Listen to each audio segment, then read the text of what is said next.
Hello everyone, welcome to my channel. आज हम CUET का फॉर्म फिल करने वाले हैं, तो जिसको भी फॉर्म के रिगार्डिंग दिक्कत हो तो वो इस वीडियो का एज अ रेफरेंस यूज़ कर सकता है। चलिए स्टार्ट करते हैं। तो हम लोग सबसे पहले वेबसाइट पर जाएंगे CUET.NTA.nic.in। रजिस्ट्रेशन पर क्लिक करेंगे और रजिस्ट्रेशन पर क्लिक करके हम यहाँ पहुँच जाएंगे। यहाँ पर लिख रखा है CUET UG 2025 registration. We will click on this link and a new portal will open up. So this is the portal. Here we have register yourself for the above mentioned examination. New registration. We will click here on new registration.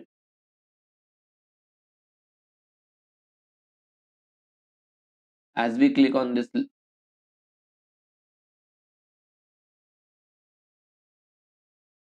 हाँ, हमें ये सारी information मिल रही है। हम check box को टिक करेंगे and we will proceed.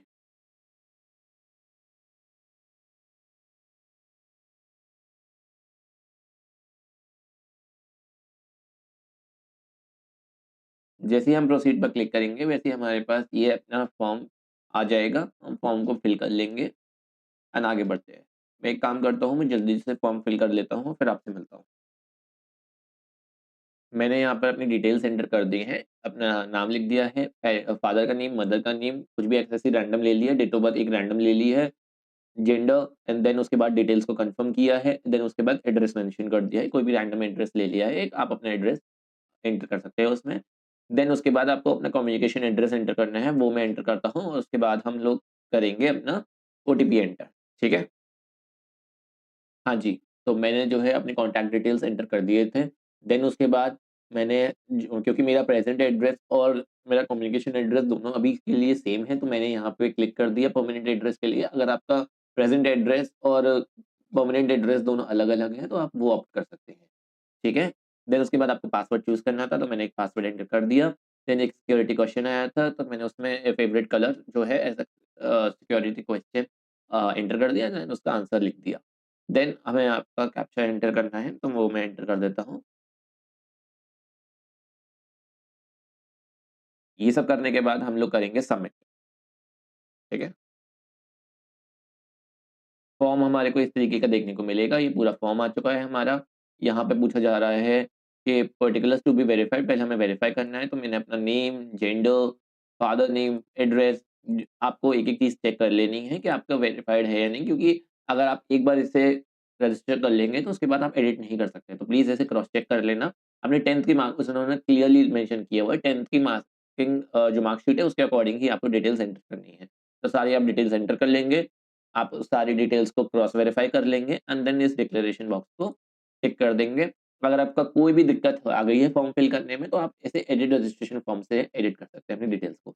Submit and send OTP to verify the phone number, और जो मोबाइल नंबर को वेरीफाई करेंगे। ठीक है? तो मैंने अपना ओटीपी एंटर कर दिया था और ओटीपी एंटर करने के बाद मेरे को सक्सेसफुली हमारा फर्स्ट रजिस्ट्रेशन कंप्लीट हो गया। मोबाइल पे ओटीपी आया था, तो वो एंटर करके अब हमारे को इस तरीके का पोर्टल देखने को मिलेगा। यह हमारा पब्लिक एग्जामिनेशन मैनेजमेंट प्लेटफॉर्म है सीयूईटी 2025। ये हमारा नेम और हमारा एप्लीकेशन नंबर आ रहा है। रजिस्ट्रेशन प्रोसेस, एप्लीकेशन फॉर्म और प्री पेमेंट, ये 3 स्टेप्स है। पहला स्टेप हमारा रजिस्ट्रेशन कंप्लीट हो गया, अब हम फॉर्म फिल करेंगे। तो कंप्लीट एप्लीकेशन फॉर्म पर क्लिक करते हैं और फॉर्म को फिल करते हैं। हाँ जी, तो हम लोग जो है इस तरीके से क्लिक करने के बाद आपको इस तरीके का देखने को मिलेगा। और इस बार एक चीज़ बहुत इम्पोर्टेंट है देखने की, यहाँ पर बोला है रजिस्टर अपार आईडी। तो अपार आईडी का रजिस्ट्रेशन बहुत ज़रूरी है, बिना अपार आईडी के रजिस्ट्रेशन नहीं होगा। तो आपको अपार आईडी अपनी जनरेट करनी होगी, इस बात का ध्यान रखना, ठीक है?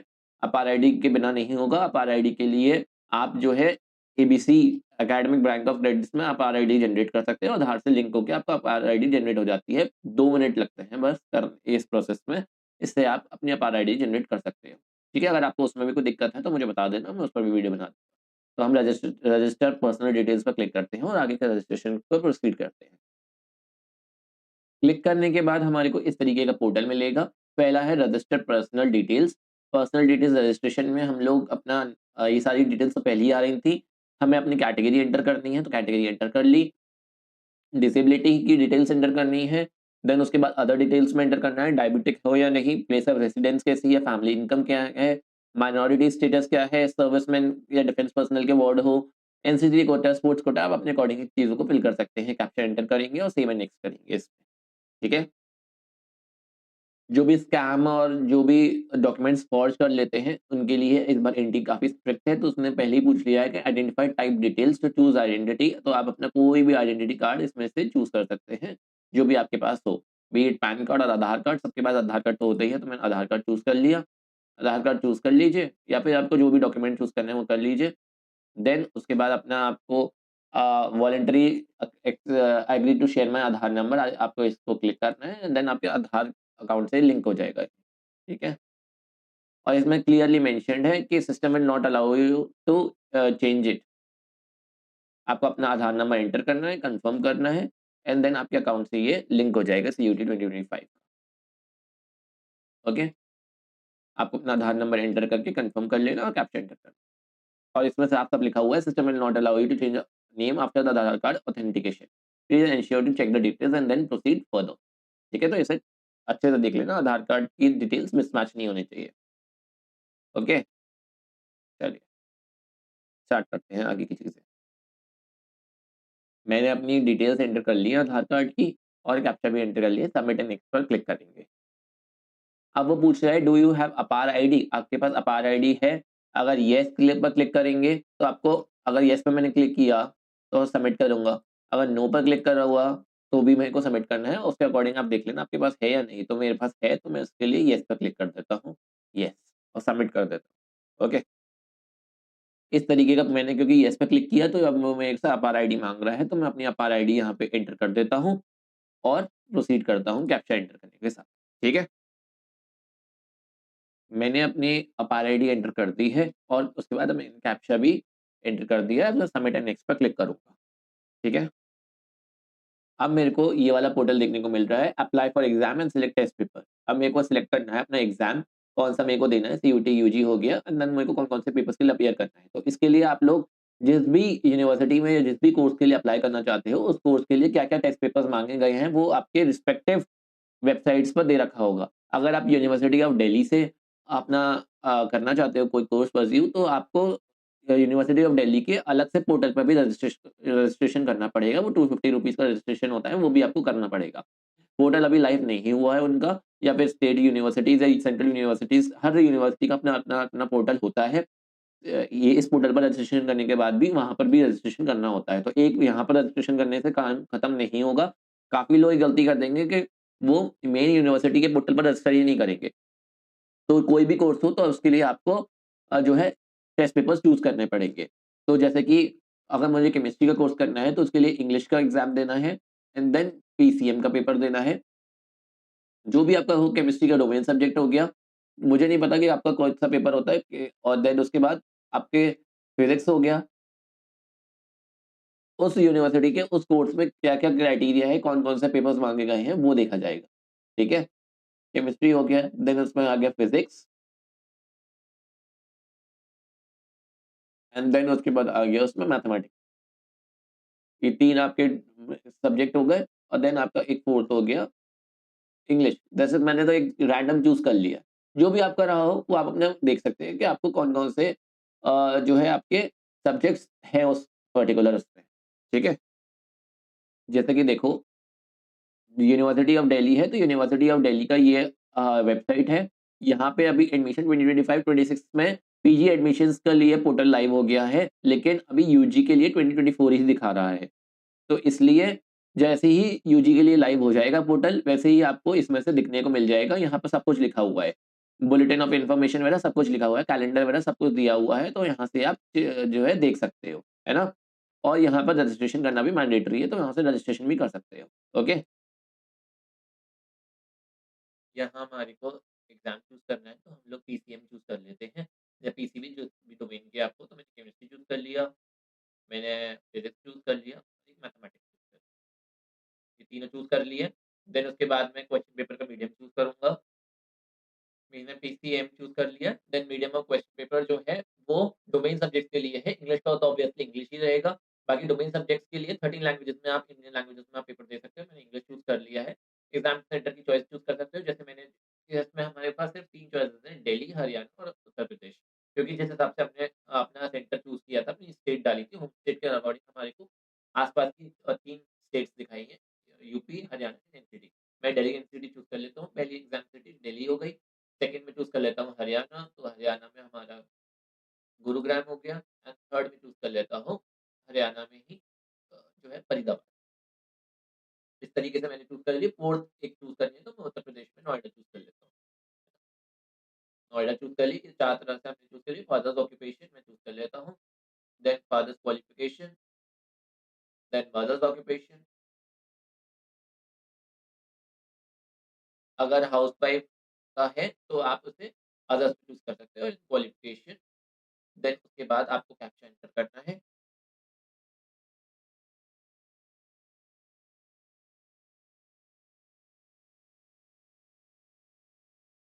एंड सेव एंड नेक्स्ट करना है। जैसे ही आप सेव एंड नेक्स्ट करोगे, are you sure you want to submit the section, उस पर आपको येस करना है और आगे बढ़ते हैं। इस राउंड में हम हमारे से 10th और 12th की जो है डिटेल्स माँगी गई हैं। पास स्टेटस ऑलरेडी पास्ड है 10th, ईयर ऑफ पासिंग अब अपनी डाल देंगे, कोई भी आपकी जो भी ईयर ऑफ पासिंग हो, जैसे मैं डाल देता हूँ 2020 2015 है तो मैं ऐसे ही डाल देता हूँ। कुछ भी डाल दिया मैंने एट रैंडम, 10th और equivalent, place of school urban था। मेरे को इसका रीज़न समझ नहीं आया कि इसका वो सेंस क्या है। क्या टाइप ऑफ स्कूल क्या था, तो प्राइवेट अनएडेड था, तो मैं वो डाल देता हूँ। एग्ज़ाम स्टेट क्या थी, कुछ भी डाल दो, अपनी अपने अकॉर्डिंग डाल देना। एग्ज़ाम स्टेट जो थी, जिस स्कूल उत्तर प्रदेश में था या किसी में भी था, दिल्ली में था, जिसमें भी हो डाल देना। डिस्ट्रिक्ट मैं डाल देता हूँ, जैसे आगरा डाल दी। देन उसके बाद स्कूल बोर्ड कैसा था, तो सीआईएससी था, तो council for the Indian school certificate examination डाल दिया। रिज़ल्ट मोड कैसा था, तो परसेंटेज आती है, परसेंटेज डाल दिया, रोल नंबर एंटर करना है एंड देन उसके बाद यहाँ पे अपडेट मार्क्स एंटर करने हैं, then percentage of marks enter करने हैं। तो आपका जो होता है वो 600 में से होता है, तो वो इस तरह से एंटर करके डाल सकते हो। जिसे मैं डाल देता हूँ, 600 में से है तो 600 एंटर करना है आपको एंड जैसे 566 अपने आप परसेंटेज कैलकुलेट करके बता देगा। देन उसके बाद आपको अपना रोल नंबर एंटर करना है। मैं एंटर कर लेता हूँ, कुछ भी एंटर कर दिया है, मुझे नहीं पता कि किसका है, मैंने बस एक रैंडम कोई सा भी नंबर एंटर कर दिया है, school, college name and address. तो जैसे हम लोगों ने आगरा चूज़ किया है तो कुछ भी डाल दो, एबीसी आगरा, ऐसे ही कुछ डाल दिया है हमने। स्कूल का पिन कोड उसके अकॉर्डिंग डाल देते हैं, आगरा के अकॉर्डिंग तो वो डाल दिया। देन 12th की डिटेल्स माँगी है, 12th में again pass, year of passing, क्योंकि आप लोग अभी भर रहे हो तो आप लोग इसमें पास नहीं अपीयरिंग दिखाओगे, ठीक है? अपीयरिंग, देन 2025 में आप अपीयर हो रहे हो, क्वालिफाइंग एग्ज़ाम जो है वो 12th है, प्लेस ऑफ स्कूल क्या है, अर्बन है,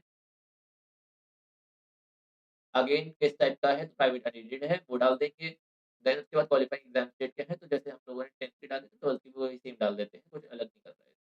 जो पहले आई, पहले आगरा मिल गया तो पहले आगरा डाल दिया। उसके बाद आपका सारे बोर्ड्स आ जाएँगे, इसमें आप लोग अपना सीआईएससी चूज़ कर सकते हो, तो सीआईएससी आ रहा होगा वो चूज़ कर लेना। देखो, यहाँ पे सीआईएससी दिख रहा होगा, ये रहा council for the Indian school certificate examinations. Then उसके बाद रोल नंबर वगैरह एंटर करने का सीन बनता नहीं है क्योंकि आप एग्ज़ाम में अपीयर कर रहे हो। अगेन एड्रेस में हम एबीसी आगरा डाल देते हैं, स्कूल कॉलेज पिन में अगेन आगरा का पिन डाल देते हैं। कैप्चा एंटर करेंगे एंड देन प्रोसीड करेंगे आगे की तरफ। ठीक है, सेव एंड नेक्स्ट करेंगे। Are you sure you want to submit? Yes पर क्लिक करेंगे और आगे बढ़ेंगे।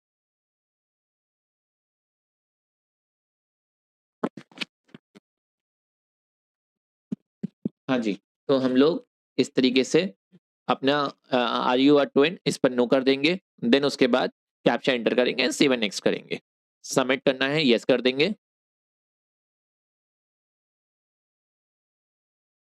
इसके बाद क्या करना है? इसके बाद आप लोगों से पूछा जा रहा है इमरजेंसी कॉन्टैक्ट डिटेल्स, तो आप लोग डाल सकते हैं। इमरजेंसी के लिए कोई भी कॉन्टैक्ट डाल सकते हैं, अपने पेरेंट्स का या फादर का डाल सकते हैं या किसी का भी जिसको आप लगता है कि इमरजेंसी में कोई फ़ोन उठा लेगा, वो डाल सकते हैं इसमें। इसमें कुछ भी ऐसा नहीं है, इसे एंटर कर देना और आगे बढ़ते हैं। क्योंकि ये आईडी और ईमेल एड्रेस इमरजेंसी के लिए है, तो इसमें ओटीपी भी आएगा, तो प्लीज़ इन्हें ध्यान से डालना, कुछ भी गलती मत करना इसमें, क्योंकि अगर आपने इसमें गलती कर दी तो दिक्कत हो जाएगी। और ये ईमेल आईडी और जो आपका फ़ोन नंबर है वो वाले नहीं होने चाहिए, आपके पर्सनल नहीं होने चाहिए। कोई आपको अदर नंबर और ईमेल आईडी डालनी है क्योंकि ये इमरजेंसी वाली है, ठीक है? एंटर कर देते हैं एंड देन उसके बाद वेरीफाई एंड नेक्स्ट करते हैं। ओके, जैसे ही मैंने वेरीफाई एंड नेक्स्ट किया, अब मेरे को डॉक्यूमेंट्स अपलोड करने के लिए आ गया। यहाँ पर मेरे को अपनी पासपोर्ट साइज फोटोग्राफ एंटर करनी है विद 80% फेस, और जो कि मास्क के बिना होना चाहिए, और मेरे को अपने सिग्नेचर्स एंटर करने हैं। फिर पासपोर्ट साइज फोटोग्राफ का साइज है 10 to 200 और आपका सिग्नेचर का साइज है 10 to 50 KB। ठीक है, इसके अकॉर्डिंग आपको अपलोड करना है। और अपलोड करने के लिए अगर कोई भी दिक्कत आ रही हो तो आप पेंट्स पे जाके अपनी फोटो को एडजस्ट कर सकते हैं, या फिर आजकल बहुत सारे सॉफ्टवेयर अवेलेबल हैं ऑनलाइन, वहां से भी आप एडजस्ट कर सकते हैं, तो वो करते हैं। ओके, मैंने फ़ोटो अपलोड कर दी थी, लेकिन उसने मेरे को एरर शो कर दिया, क्योंकि मैंने फ़ोटो में जो है, जैसे ही मैं अपलोड कर रहा हूँ तो उसमें लिखा आ रहा है file name should be as underscore photo dot GPG. इस तरीके के फॉर्मेट में आपको फाइल का नेम सेव करना है। अगर नहीं करेंगे तो फ़ोटो अपलोड नहीं होगी। तो मैं फाइल का नेम चेंज करके फिर अपलोड करता हूँ। ओके, फ़ोटो अपलोड हो गई है। फ़ोटो अपलोड हो गई है और यहाँ पर लिखा हुआ आ रहा है click here to view the uploaded document. तो सक्सेसफुली अपलोड हो गई है। एज़ अंडरस्कोर फोटो करके हम लोगों ने उसे सेव करा था।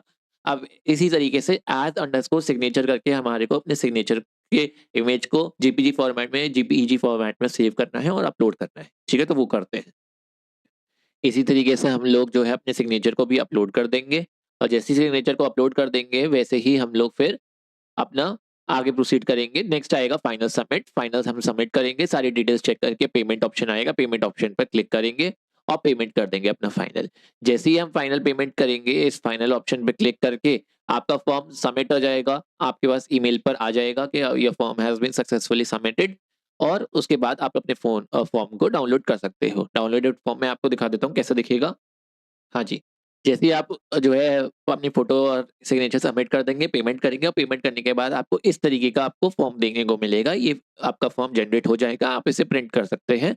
और प्रिंट करने के बाद इसमें सारी डिटेल्स आ जाएँगी आपकी, कि आपका जो है एबीसी आईडी वगैरह, जब क्योंकि हम लोगों ने एबीसी आईडी सब कुछ मैंने हाइड कर दिया है। इस तरीके की आपको डिटेल्स देखने को मिल जाएँगी, और जो भी आपने ऑप्शन चूज़ करे होंगे, इस तरीके का आपको पूरा पेपर आपका देखने को मिल जाएगा। जो भी आपने चूज़ करा होगा वो सब्जेक्ट सिलेक्शन में आपका आ जाएगा, कि आपका कौन-सा भी सब्जेक्ट सिलेक्शन के अकॉर्डिंग आपका क्या रहा है। ये मेरे पास पिछले साल का है, एक बच्चे का, तो वो मैंने कर लिया है। आप जो है आपका जो भी रहेगा वो आपका आ जाएगा। ठीक है? जो भी आपका होगा वो आ जाएगा। चॉइस ऑफ एग्ज़ाम सेंटर आ जाएगी, आपकी टेस्ट पेपर की लैंग्वेज आ जाएगी। पहले जो है आपका इस टाइप का पेपर होता था, लेकिन अब आपका जो भी हो उसके अकॉर्डिंग आ जाएगा। फ़ोटो और सिग्नेचर आ जाएँगे आपके, एंड पेमेंट की फ़ीस आ जाएगी। इसकी 1800 थी, इस बार जो है चेंज हो गई है। इस बार जो भी है, जिस भी सब्जेक्ट के अकॉर्डिंग है, वो तो सब्जेक्ट के अकॉर्डिंग होती है। एक स्टैंडर्ड फ़ीस है, उसके बाद पर सब्जेक्ट भी फ़ीस लगती है, तो उसके अकॉर्डिंग आ जाएगा। देन ट्रांज़ैक्शन आईडी वगैरह सब जनरेट होके आ जाएगी। इस तरीके का आपको फॉर्म दिखेगा। ठीक है? आई होप आप लोगों को इससे काफ़ी कुछ क्लियर हो गया होगा अपने फॉर्म के बारे में। कोई भी जो है डाउट हो तो मुझे आप बता देना, मैं आपको रिज़ॉल्व कर दूँगा doubt. Thank you very much, good bye, take care. आशा करता हूँ आपको फॉर्म फिल करने में कोई भी दिक्कत नहीं आएगी। Thank you very much.